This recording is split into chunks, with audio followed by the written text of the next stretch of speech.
मीराबाई अपने पूर्व जन्म में माधवी नाम की गोपी थी। इनका ब्याह ठाकुर जी के एक सखा से हुआ था।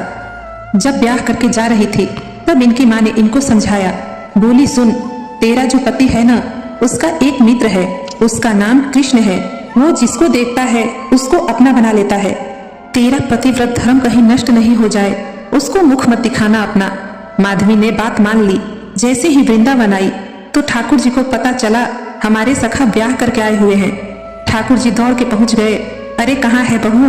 भीतर बैठी है पालकी में। ठाकुर जी पालकी के भीतर घुस गए। छोटे से लल्ला थे।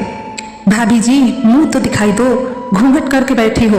माधवी बोली, तुम्हारा नाम क्या है? बोले, मैं कन्हैया। अरे तुमको तो बिल्कुल नहीं दिखाऊंगी, मेरी मैया ने मना किया है, तुमको मुख न दिखाना। अरे भाभी, तू न जाने मेरे मुख देखने के लिए कितने बड़े बड़े तपस्वी तपस्या करते हैं, तब जाके मेरा अनुभव होता है, और तुम अपना मुख नहीं दिखाओगी। माधवी बोली, मैं पूरा जीवन घूंघट में निकाल दूंगी, मृत्यु पर्यंत घूंघट में रहूंगी, तो भी मुख नहीं दिखाऊंगी।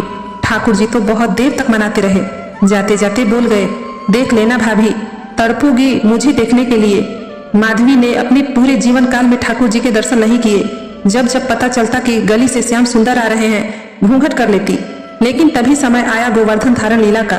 जैसे ही ठाकुर जी ने नग पे गिरिराज धारण किए, सब ब्रिजवासी वहां गए थे। तो जैसे ही पता चला, अरे लाला ने पहाड़ उठा लिया है। ये बात जैसे माधवी ने सुनी, बोली कि वो छोटे से कन्हैया ने पहाड़ उठाया। मन में इच्छा हुई, मैं देखूं तो सही कैसे उठाया। जैसे ही ब्रजवासियों को हटा करके वहां पहुंची जहां ठाकुर जी खड़े थे।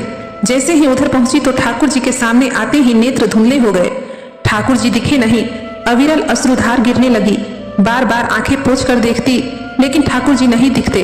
तब अंत में चरणों में प्रणाम करती है। बोली, जय जय, मुझसे अपराध हो गया, मैंने अपनी मैया की गलत शिक्षा ले ली।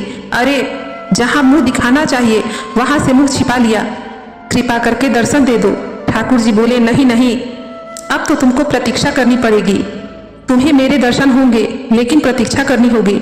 माधवी बोली, कितना? 1 दिन, 2 दिन, 10 दिन, कितनी प्रतीक्षा करनी होगी, मुझे बताओ। ठाकुर जी बोले, 1 युग, अभी द्वापर युग चल रहा है, और हम तुमको दर्शन देंगे कलयुग में। माधवी रोने लगी। बोले, तुम चिंता मत करो, उसके पीछे भी एक कारण है। तुम्हारा कलयुग में प्रादुर्भाव लोगों के चित्त में प्रेम भक्ति को प्रकट करने के लिए होगा। तुम मेरी परम भक्ता मीरा के रूप में प्रकट होगी, और तुम्हारे जीवन में एक गुरु आएंगे, वो मेरा स्वरूप प्रदान करेंगे, तब तुमको मेरा अनुभव होगा। तब जाके माधवी ने मीरा के रूप में जन्म लिया, और इस जन्म में भगवान ने मीरा को दर्शन दिए, और अंत में मीराबाई भगवान में समाहित हो गई। राधे राधे दोस्तों।